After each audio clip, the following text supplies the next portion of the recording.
শুভ দুপুর বন্ধুরা, দেখো আবার আজকের মেনু দেখে নাও কি করেছি। দেখো ভাত,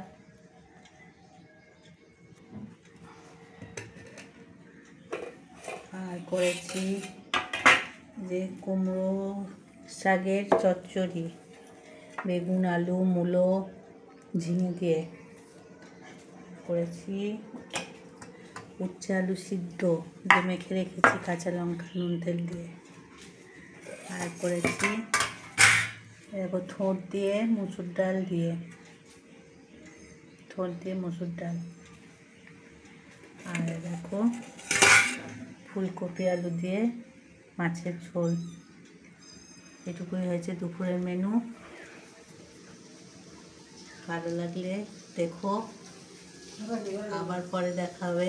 টাটা।